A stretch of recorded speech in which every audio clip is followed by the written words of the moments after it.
नत्वा गणपतिं भवामहे कविं कवीनामुपमश्रवसर्वं ज्येष्ठराजं ब्रह्मणस्पद आनशृण्वन्नोतिभिः सीदसादनं प्रणो देवी सरस्वती वाजीविर्वाजनीवती दीनामवित्र्यवतु गणेशाय नमः सरस्वत्यै नमः। ఓం శ్రీ గురుభ్యో నమః. మాసానాం మార్గశీర్షోహం అంటూ ఉంటారు కదా, అలాగా ఈ జనవరి నెల మాస ఫలాలు ఎలా ఉన్నాయి అనే విషయాన్ని మనం ఇప్పుడు ప్రస్తావించబోతున్నాం. అయితే ఈ అశ్విని, భరణి, కృత్తిక, రోహిణి అలా 27 నక్షత్రాల వారికి, ఈ ద్వాదశ రాశుల వారికి ఏ విధంగా ఉండబోతోంది అనే విషయాన్ని మాస ఫలాల రూపంలో మనం చెప్పుకుంటూ ఉన్నాము. ఆ విషయాన్ని గమనించండి. అయితే ఈ నెలలో మనకి మార్పులు చేర్పులు ఏమైనా ఉన్నాయా అంటే, 2వ తారీఖుని చూస్తే బుధుడు వక్రం నుంచి త్యాగం చేసేస్తున్నాడు. వక్రగతిలో ఉన్నటువంటి బుధుడు వక్రత్యాగం అవుతుంది 2వ తారీఖున. ఆ తర్వాత చూసినట్లయితే కనుక 7వ తారీఖున ధనస్సులోకి బుధుడు రాబోతున్నాడు. తర్వాత చూస్తే 14వ తారీఖున రవి మకర సంక్రమణం చేస్తున్నాడు. అయితే ఈ యొక్క 14వ తారీఖున రవి మకర సంక్రమణం అంటే సంక్రాంతి పండుగ ఈ నెల 14వ తారీఖున. 18వ తారీఖున శుక్రుడు ధనస్సు రాశిలోకి ప్రవేశించబోతున్నాడు. ఈ విధంగా ఈ మాసంలో బుధుడు వక్రత్యాగం ఉన్నది. ఆ తర్వాత బుధుడు ధనస్సు రాశిలోకి, తర్వాత 14వ తారీఖున రవి మకరంలోకి మకర సంక్రమణం, 18వ తారీఖున శుక్రుడు ధనస్సులోకి. ఈ మార్పులు ఈ చేర్పులు జరగబోతున్నాయి. సరే, మరి ఇప్పుడు ద్వాదశ రాశుల వారికి ఏ విధంగా ఉండబోతుందో తెలుసుకుందాం. మరి ఓం శ్రీమాత్రే నమః. ఓం శ్రీమాత్రే నమః. మేషరాశి వారికి జనవరి మాసము ఏ విధంగా ఉండబోతోందో తెలుసుకుందాం. మరి 1/1/2024 నూతన ఆంగ్ల సంవత్సర శుభాకాంక్షలతో మేషరాశి వారికి ఎలా ఉండబోతుందో తెలుసుకుందాం. తర్వాత చూసినట్లయితే కనుక అశ్విని నక్షత్రం, భరణి నక్షత్రం, కృత్తిక నక్షత్రం ఏ విధంగా ఉండబోతోంది ఈ జనవరి నెలలో, కొత్త సంవత్సరంలో అనే విషయాన్ని ప్రస్తావించుకుంటూ జనవరి 1 నుంచి 31 వరకు ముఖ్యమైనటువంటి విషయాల విషయంలో ఏంటంటే, కంగారు పడకుండా చాలా జాగ్రత్తగా ముందుకు వెళ్ళడం అనేది మీరు కర్తవ్యంగా భావించండి. ముఖ్యంగా మేషరాశి వారు గురువు లగ్నాత్తు ఉన్నాడు కాబట్టి అన్ని విధాలా మీకు యోగదాయకంగా, ధైర్యంగా, చక్కగా ఉండడం అనేది మీకు చెప్పదగిన ప్రక్రియ. తర్వాత ఏంటంటే, ఏం జరుగుతుంది, ఎలా జరుగుతుంది అనేటటువంటి ఆందోళన కూడా అవసరం లేదు. తప్పనిసరిగా మీరు చేసే పనులన్నీ కూడా నిజాయితీగా, నీతిగా, ధర్మబద్ధంగా మీరు ముందుకు వెళుతుంటే భగవంతుడు అండగా నిలబడి మీకు సక్సెస్ రేటు పెరుగుతుంది ఈ నెలలో. అయితే ముఖ్యమైనటువంటి విషయం ఏమిటంటే కనుక, కొంచెం పెట్టుబడులు పెట్టేటప్పుడు కానీ, ప్రయాణాలు కానీ అనుకూలమైనటువంటి టైం అండి. ఏదైనా సరే దేనిలో అయినా పెట్టుబడి పెట్టినా 1కి 2 వచ్చి 2కి 4, 5 అలా వచ్చేటటువంటి సమయం కాబట్టి జనవరి మాసం మీకు కలిసి వస్తుంది. అది శుభవార్త. ప్రయాణాలు కూడానండి, ఏ పని మీద వెళ్ళినా కూడా మీకు దిగ్విజయం ప్రాప్తిస్తుంది. సర్వత్ర విజయం లభేత్ అనుకోండి, యథావత చెప్పాలంటే ఆ విధంగా ఉంటుంది.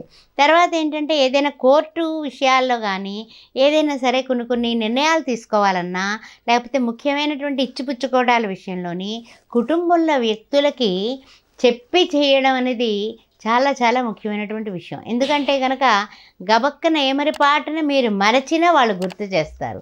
అందువల్ల మీ శ్రేయోభిలాషులు, మీకు ఉపకారం చేసేవాళ్ళు మన కుటుంబంలో వ్యక్తులు కాబట్టి వాళ్ళతో ప్రతి నిర్ణయం చెప్పి చేయడం వల్ల మీరు ఇతరుల వలన ఇబ్బందులు పడరు, ఇతరుల వలన ఇరకాటంలోకి వెళ్ళరు. తర్వాత విషయానికి వచ్చినప్పటికీ కూడా మనకి అష్టమంలో చూస్తే శుక్రుడు, బుధుడు ఉండడం వల్ల కొన్ని సౌఖ్యాలు ఉంటాయి. కానీ అబ్బా ఎందుకులే, ఏం పర్వాలేదు అంటే ఏమిటి, పట్టి మంచం ఉన్నా కూడా నులక మంచంతో అడ్జస్ట్ చేసుకుందాం, ఈ విధమైన ఆలోచనలు మీకు ఎక్కువగా వస్తూ ఉంటాయి. ఏం పర్వాలేదు, ఓకే కారు ఉంది, బండి ఉంది అక్కడ, తర్వాత సైకిల్ మీద వెళ్ళొచ్చేస్తారు అంటూ ఉంటారు. అలాంటి తత్వంలోకి పెడుతూ ఉంటారు శుక్రుడి అష్టమంలో ఉండడం వల్ల. అదేవిధంగా ఆలోచనలు అద్భుతంగా ఉంటాయి, కానీ ఆలోచనలు ఆచరణాత్మకంగా చేయడానికి ఏదో విధంగా ఆటంకాలు మీకు తెలియకుండానే మంచి ఆలోచనే వస్తుంది, కానీ 2వ తాటికి వెళతారు మళ్ళీని. అంటే అదే ఆలోచన సక్రమైందా కాదా అని ఒక మీమాంసలో పడి మీరే ఇబ్బందులు కొని తెచ్చుకుంటారు. అందువల్ల ఈ నెల మధ్య భాగం నుంచి కూడా ఇలాంటి జాగ్రత్తలు తీసుకుంటూ ముందుకు పెడితే మీకు విజయం లభిస్తుంది. తర్వాత ఇంకొక ముఖ్య విషయం ఏమిటంటే కనుక పిల్లలు బాగానే చదువుతున్నారు, ఇంకా చురుగ్గా చదవాలి. అందువల్ల వాళ్ళకి మన ఇంట్లో వాళ్ళు చేసేటటువంటి పుషింగ్ ఎప్పుడు చేస్తూనే ఉండాలి. ఎలాగ నువ్వు బాగా చదువుతున్నావురా, ఇంకా అద్భుతంగా చదవాలి, మంచి ఏం పెట్టుకోవాలి, అదిగో వాళ్ళు చూడు ఎంత మంచిగా చదివారో, ఇలాంటి మంచి మాటలు పెద్దవాళ్ళు చెప్పడం అనేది ఇంట్లో వాళ్ళు అలవాటు చేస్తే పిల్లలకి అభివృద్ధి పదాన ముందుకు వెళ్ళిపోతారు. ఆ విషయాన్ని ఒకటి గుర్తుపెట్టుకోండి. తర్వాత విషయం ఏమిటంటే కనుక మంచి పరిస్థితులన్నీ కూడా మనకు అనుకూలంగా బలపడుతున్నాయి అన్ని విధాలా కూడాని. మనం గట్టి ప్రయత్నం చేస్తే ఏ కార్యమైనా కూడా జరిగిపోతుంది. అందువల్ల పండగ ముందు పండగ తర్వాత కూడా మనం గట్టి ప్రయత్నాలు చేస్తూ గట్టిగా అనుకుంటే జరిగిపోతుంది అంటూ ఉంటారు కదా, అది మీ ఎడల 100% కరెక్ట్. అందువల్ల అలాంటి ప్రయత్నాలు మీరు చేయండి. తర్వాత ఏంటంటే కొన్ని ఊహించుకున్నటువంటి పనులే కాకుండా ఊహకు అందనటువంటి కార్యాలు కూడా ఈ నెలాఖరు వస్తువులకు మీరు సాధిస్తారు.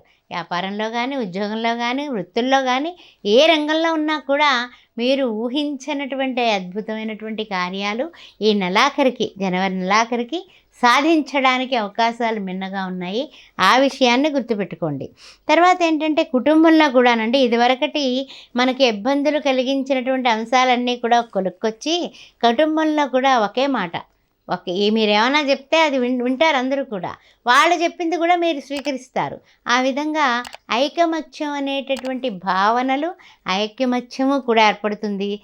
తర్వాత చెప్పాలంటే జనవరి నెల ఈ యొక్క మేషరాశి వారికి అద్భుతంగా ఉంటుంది. శుభ ఫలితాలే కనిపిస్తున్నాయి, ఎక్కడా ఇబ్బందులు లేవు. అంటే ప్రయత్నం మాత్రం లోపం చేయకుండా ప్రయత్నాలు చేయండి. విజయీభవ అని భగవంతుని ఆశీర్వచనాలు మీరు అందుకుంటారు. అన్ని విధాలా కూడా మీరు ఇంకా బాగుండి చాలా చక్కగా ఇంకా సుఖవంతమైనటువంటి ఆలోచనలతో మంచి జీవితం గడపడానికి మరి ఎవరిని పూజించాలి, ఏ క్షేత్రాన్ని దర్శించాలి, ఏ విధంగా చేయాలి అనే విషయాన్ని ఇప్పుడు మనం ప్రస్తావించుకుందాం. ముఖ్యంగా చూసినట్లయితే శ్రీ మహాలక్ష్మీ చ విద్మహే విష్ణు పత్ని చ ధీమహి తన్నో లక్ష్మి ప్రచోదయ. తన అమ్మవారిని ఆరాధించడం, రోజు లక్ష్మీ స్తోత్రం చేయడం, విష్ణు సహస్రనామం వినడం కనీసం, లేదా శ్రీరామ రామ రామేతి రమి రామ మనోరమి సహస్రనామ తత్తుల్యం రామనామ వరానని బుధవారం పూట శ్రీ మహావిష్ణువుని తులసిమాల వేసి మల్లెపూలు, జాజిపూలు ఏం దొరికితే సుగంధభరితమైన పుష్పాలతో విష్ణు అష్టోత్తరం చేసుకోవడం. శుక్రవారం పూట శ్రీ మహాలక్ష్మీదేవిని కుంకుమతోటి, గులాబీ పూలతోటి పూజించడం, అది ధరించడం చెయ్యండి. ఈ మాసం అంతా కూడా మీకు ఆరోగ్యాలు, అష్టైశ్వర్యాలు మీరు అనుకున్నవన్నీ సాధించగలుగుతారు. దిగ్విజయీభవ. జనవరి నెల మీకు. శ్రీమాత్రి. ఆస్ట్రో భాగ్యలక్ష్మి అనే ఈ ఛానల్ని సబ్స్క్రైబ్ చేశారా? చేయకపోతే వెంటనే చేయండి.